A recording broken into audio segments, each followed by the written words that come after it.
मुझे तो आपको माँ कहते हुए भी शर्म आ रही है। माँ, सारा गांव आप पर लालछन लगा रहा है। ना जाने आपके बारे में क्या क्या बातें कर रहा है। आपकी कोख से जन्म लेने से अच्छा होता मैं पैदा ही नहीं होती।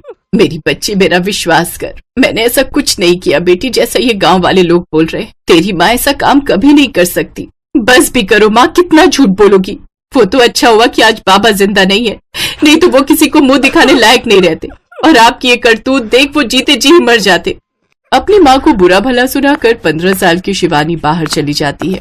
सारी दुनिया मुझे कुछ भी कहे मैं बर्दाश्त कर सकती हूँ, लेकिन आज मेरी बेटी, जिसे मैंने अपने कलेजे से लगा कर पाला, आज वो ही मुझे बुरा भला कह रही है और मुझे उस गलती की सजा दे रही है जो मैंने की ही नहीं। नहीं, मैं ये सब बर्दाश्त नहीं कर सकती। ऐसी जिंदगी जीने से तो अच्छा है मैं मर ही जाऊं। मैं जानती हूँ मेरे ऐसा करने से शिवानी अनाथ हो जाएगी, लेकिन कम से कम उसे मेरी बातों पर यकीन तो हो जाएगा ना।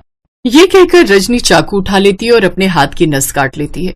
वो बेहोश होकर जमीन पर गिर जाती है। तभी शिवानी लौटती है तो अपनी माँ को इस हालत में देख रोने लगती है। वो जल्दी से उसे अस्पताल ले जाती है, लेकिन आखिर ऐसा क्या हुआ था रजनी के साथ जिसने उसे आत्महत्या करने पर मजबूर कर दिया? ये जानने के लिए हमें चलना होगा इस कहानी की शुरुआत में। गरीब रजनी अपने पति और बेटी शिवानी के साथ मलकागंज गांव में रहती थी।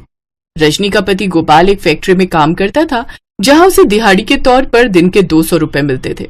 ऐसे ही दिन बीतते हैं। एक रोज गोपाल केमिकल की भट्टी के ऊपर खड़े रहकर उसमें कोयला डाल रहा था कि तभी उसका बैलेंस बिगड़ता है और वो उस केमिकल में गिर जाता है। उसमें जलने से उसकी मौत हो जाती है। जब ये खबर रजनी और शिवानी को मिलती है तो उनका रो रो कर बुरा हाल होता है। अब उनके घर में कमाई करने वाला कोई नहीं था। ये देख रजनी की बहन उर्मिला ने उससे कहा, रजनी, अभी तेरी उम्र ही क्या है, मुश्किल से 36 साल की है। अभी तेरे आगे सारी जिंदगी पड़ी है। मुझे लगता है तुझे अब दूसरी शादी कर लेनी चाहिए। नहीं दीदी, मैं ऐसा सोच भी नहीं सकती। शादी करके भले ही मुझे पति मिल जाएगा, लेकिन मेरी बेटी को बाप नहीं मिल पाएगा। जैसा प्यार इसे इसके बाबा करते थे वो कोई नहीं कर पाएगा। इसलिए मैं शादी नहीं करूंगी और खुद मेहनत करके अपनी बच्ची को पालूंगी। अपनी बेटी की खातिर रजनी दूसरी शादी करने से इनकार कर देती है और सफेद साड़ी पहनकर काम की तलाश में निकल जाती है। फिर उसे जमींदार के घर पर काम मिल जाता है। ठीक है रजनी, तुम कल से काम पर आ जाना। महीने के 5000 तुम्हें तनख्वाह दूंगा। बाकी अगर तुमने मुझे खुश रखा, मेरा मतलब है अपना काम अच्छा किया, तो मैं पैसे और बढ़ा दूंगा। आपका बहुत बहुत शुक्रिया मालिक। ये सुनकर रजनी खुश हुई और अगले दिन से वो काम पर जाने लगी। एक रोज जब जमींदार की पत्नी अपने मायके गई हुई थी तो जमींदार अपने कमरे में बैठा शराब पी रहा था। तभी उसकी नजर रजनी पर गई और उसकी नीयत बिगड़ने लगी। उसने झट से पीछे से रजनी को अपनी बाहों में भर लिया। ये आप क्या कर रहे हैं जमींदार साहब? छोड़िए मुझे, छोड़िए। अरे मैं जानता हूँ तो विधवा है, लेकिन है तो जवान ही। तेरा मन भी तो करता होगा ना ये सब करने को। अब जल्दी से आजा, शर्मा मत। मैं तुझे खूब सारे पैसे दूंगा इस काम के। छोड़ मुझे नीच, तू तो इंसान के भेष में भेड़िया है।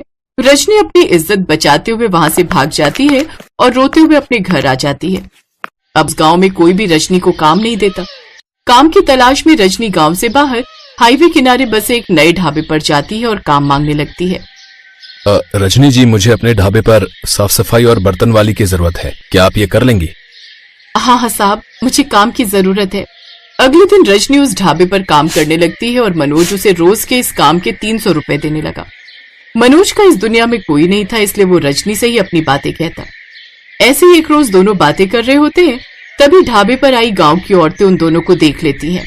हाय हाय, देखो तो कैसे ये पराये आदमी के साथ हंस हंस कर बातें कर रही है। पति को मरे अभी कुछ समय हुआ नहीं और ये लग गई नैन मटक्का करने। उन्होंने शाम को ये बात उसकी बेटी शिवानी को बताई। मेरी माँ के खिलाफ ये सब अनाप शनाप बातें करते हुए तुम्हें शर्म नहीं आती? मुझ पर इतना घिनौना आरोप लगाते हुए शर्म नहीं आती आप लोगों को? अरे मैं एक विधवा हूँ, ये सब सोचना भी पाप है मेरे लिए। एक रोज इन सब से दुखी होकर शिवानी गांव के कुछ लोगों के साथ उस ढाबे की ओर जाती है। दूसरी तरफ रजनी ढाबे पर सफाई कर रही थी, तभी उसकी साड़ी का पल्लू वहां रखे टेबल फैन में फंस जाता है, जो घूमते घूमते उस पंखे में गुथते चला जाता है और रजनी की साड़ी खुलने लगती है। तभी मनोज वहां आता है और रजनी की साड़ी के पल्लू को हाथ से फाड़ देता है। फिर शिवानी गांव के कुछ लोगों के साथ वहां पहुंच जाती है। वहां का नजारा कुछ ऐसा था कि मनोज के हाथ में रजनी की साड़ी का पल्लू था और रजनी आधी खुली हुई साड़ी में वहां खड़ी थी। ये देख उन सबके होश उड़ जाते हैं। देखो तो इन दोनों को, इन्हें देखकर तो लगता है इन्होंने सारी हदें ही पार कर ली। उस रोज मेरे पास इसकी भूख नहीं मिटी, इसलिए अब यहाँ चली आई इसे फंसाने। बढ़िया है। अपनी जवान होती बेटी का भी तुझे ख्याल ना आया? छी छी। शिवानी गुस्से में घर चली आती है। रजनी भी उसके पीछे पीछे आती है और उसे समझाने की कोशिश करती है, लेकिन शिवानी उसकी एक नहीं सुनती। फिर शिवानी के घर से जाते ही रजनी अपने हाथ की नस काट लेती है। उधर मनोज शिवानी को रास्ते में मिलता है और उसे अपने ढाबे पर लगे कैमरे की सीसीटीवी फुटेज दिखाता है। हम दोनों के बीच कुछ नहीं है बिटिया, तुम सबने जो देखा वो सब एक गलत फहमी थी और कुछ नहीं। हे भगवान, मैंने तो माँ को कितना कुछ कह दिया, कहीं माँ कुछ। शिवानी मनोज के साथ जल्दी से घर पहुंचती है, जहां रजनी जमीन पर बेहोश पड़ी होती है और उसके हाथ से खून निकल रहा होता है। फिर मनोज और शिवानी दोनों उसको अस्पताल लेकर जाते हैं। कुछ घंटे बाद रजनी होश में आ जाती है। माँ, मुझे माफ कर दो, मैंने लोगों की बातों में आकर तुम्हें गलत समझा, लेकिन मनोज अंकल ने मुझे सारी सच्चाई बता दी। 2 दिन बाद रजनी घर आ जाती है, लेकिन अब वो काम पर नहीं जाती। उसने खुद को घर में कैद कर लिया। एक शाम शिवानी ढाबे पर उदास बैठी थी। तभी मनोज उसके पास आकर इसका कारण पूछता है। तब शिवानी कहती है, माँ, बाबा के जाने के बाद कितनी अकेली और उदास हो गई है। मुझसे उनका ये अकेलापन नहीं देखा जाता। अब तो लोगों के तानों से दुखी होकर माँ ने खुद को घर में कैद कर लिया है। इसका अब एक ही इलाज है शिवानी, तुम अपनी माँ की दूसरी शादी करवा दो। हमारे समाज में जवान विधवा औरत को चैन से जीने नहीं देते। लोगों का मुंह बंद करने का यही रास्ता है। लेकिन मेरी विधवा माँ से आखिर शादी करेगा कौन? मैं करूंगा शिवानी, और मैं वादा करता हूँ कि मैं तुम दोनों को कभी कोई परेशानी नहीं होने दूंगा। पहले तुम रजनी से बात करो, अगर वो मान गई तो हम इस गांव से बहुत दूर चले जाएंगे। ये सुनकर शिवानी बहुत खुश होती है और अपनी माँ से मनोज और उनकी शादी की बात कहती है। अपनी बेटी के बार बार कहने पर रजनी इस शादी के लिए मान जाती है। अपनी माँ को दुल्हन की तरह सजाकर शिवानी मंदिर पहुंचती है, जहां मनोज पंडित के साथ उनका इंतजार कर रहा था। शादी के बाद वो तीनों शहर आ जाते हैं। मनोज शिवानी को अपनी बेटी की तरह प्यार करने लगा। ये देख रजनी बहुत खुश थी।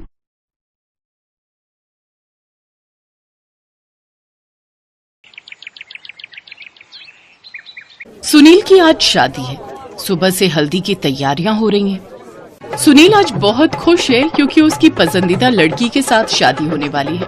3 साल से सुनील और राधिका के बीच में चक्कर चल रहा था और आज वो दोनों शादी करने वाले हैं। सभी खुश हैं, लेकिन सुनील की माँ मंजू मुंह फुलाकर घूम रही है। सुबह से हल्दी की तैयारियां हो रही हैं। अरे शादी ही तो हो रही है, इसमें इतना तामझाम करने की क्या जरूरत है। सुनील ने अपने घर में जब शादी की बात की तभी मंजू ने कहा था, ठीक है, तू बड़ा हो गया है, जिससे मर्जी शादी कर। ठीक है माँ, तो फिर मैं अभी राधिका को खुशखबरी देता हूँ। तैयारियां भी तो करनी है। तैयारियों का क्या मतलब है? बस उस लड़की को ले आ और मंदिर में शादी कर ले। क्या माँ, मंदिर में क्यों शादी करूं? राधिका को हल्दी की रस्म बहुत पसंद है। सुनील के पिता हरिहर ने कहा, हाँ हाँ, आजकल की लड़की है, उसे जो पसंद है वही कर।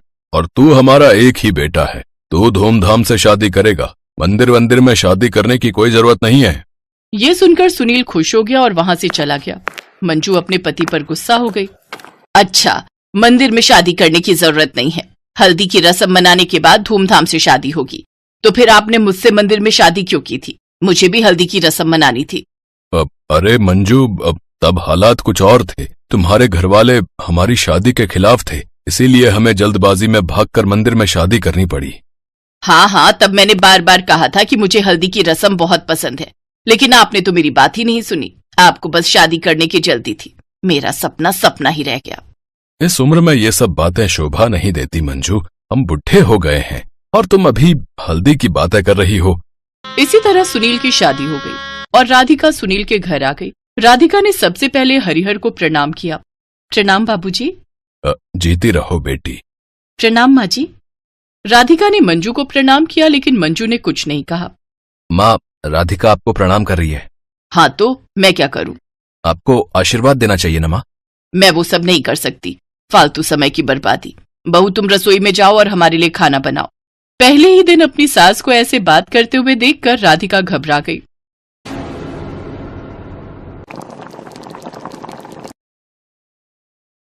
आप सभी खा लीजिए। सुनील और हरिहर ने सूजी के हलवे की तारीफ की। अरे वाह बहू, बहुत स्वादिष्ट बना है ये हलवा। हाँ राधिका, तुम्हारे हाथों में तो जादू है, जादू। लेकिन मंजू ने फिर भी कुछ नहीं कहा। उसे चुप देखकर राधिका ने पूछा, क्या हुआ माँ जी, आप कुछ बोल नहीं रही हैं? आपको हलवा पसंद नहीं आया क्या? नहीं, उतना भी कुछ खास नहीं है। इससे अच्छा हलवा तो मैं बनाती हूँ। ये हलवा थोड़ा ज्यादा ही मीठा हो गया। ये बोलते हुए मंजू खाना छोड़कर उठ गई। अरे मंजू, कहाँ चली? जहन्नम में जाना है आपको। मंजू चली गई। राधिका को बहुत बुरा लगा। उस दिन मंजू ने राधिका के साथ बहुत बुरा बर्ताव किया, लेकिन रात को वो अपने पति के पास जाकर रो पड़ी। माँ जी मेरे साथ ऐसा क्यों कर रही हैं सुनील? वो मुझे बात बात पर डांट रही हैं, ताना मार रही हैं, ऐसा क्यों? पता नहीं राधिका, माँ ऐसी नहीं थी, लेकिन पता नहीं शादी की बात सुनने के बाद से ही माँ ऐसा क्यों कर रही है। राधिका को कुछ समझ में नहीं आ रहा था। हर रोज उसकी सास उसे ताना मारती थी और बात बात पर हल्दी की रस्म के बारे में कहती थी। हल्दी की रस्म तो अच्छे से मनाती हो, लेकिन सब्जी में हल्दी कितनी देनी है ये याद नहीं रहता। उस घटना के 2 दिन बाद राधिका को सुबह नींद से उठने में देर हो जाती है। मंजू मन ही मन सोचती है, मैं जब ससुराल आई थी तब मुझे सुबह के 4 बजे उठना पड़ता था और ये महारानी अभी तक सोई हुई है। 7 बजे राधिका की नींद खुली तो मंजू ने ताना मारते हुए कहा, अरे आइए आइए महारानी साहिबा, आखिर आपकी नींद खुली गई। क्या लाऊं मैं आपके लिए, चाय या कॉफी? माँ जी आप ऐसे क्यों बात कर रहे हो मुझसे?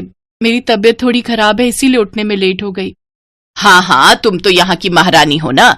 जब मैं इस घर में आई थी तब चाहे आंधी आ जाए या तूफान, मुझे 4 बजे ही उठना पड़ता था और तुम 7 बजे तक सोई हुई हो। हल्दी की रस्म तो बड़ी धूमधाम से मना रही थी, लेकिन ससुराल आते ही बहू का फर्ज भूल गई। रोजमर्रे की सास बहू के इस झगड़े से घर के सभी लोग परेशान होने लगे और राधिका को ये समझ नहीं आ रहा था कि माँ जी बात बात पर हल्दी की रस्म को क्यों घसीट कर लाती हैं? आखिर वो चाहती क्या है? राधिका ये सोच ही रही थी और तभी वहाँ हरिहर आ गया।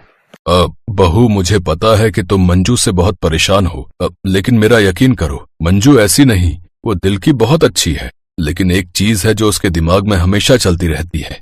उसकी एक इच्छा थी जो मैंने कभी पूरी नहीं की। कैसी इच्छा बाबूजी? हल्दी की रस्म मनाने की इच्छा। लेकिन हरिहर ने राधिका को सब कुछ बताया और अंत में ये भी कहा, इसीलिए वो नहीं चाहती थी कि तुम हल्दी की रस्म मनाओ, इसीलिए शायद वो तुमसे खफा है। राधिका आजकल की मॉडर्न और स्मार्ट लड़की थी। तुरंत उसके दिमाग में एक आइडिया आया। अगले दिन जब मंजू की नींद खुली तब उसने देखा कि उसके सामने उसकी बहू राधिका खड़ी है और वो सज धज कर तैयार है। क्या बात है, तैयारी किस बात की? आपकी हल्दी की माँ जी, हम सब ने मिलकर आपके लिए हल्दी की रस्म का आयोजन किया है। कहते हैं कोई भी इच्छा अधूरी नहीं रहनी चाहिए। चलिए माँ जी। राधिका मंजू को घर के बाहर ले गई और उसी दिन मंजू की हल्दी की रस्म हुई। मंजू का सपना पूरा हुआ और उसने अपनी बहू को गले लगा लिया। बहू, तुमने मेरे लिए इतना कुछ किया, तू मेरी बहू नहीं बेटी है। Thanks for watching.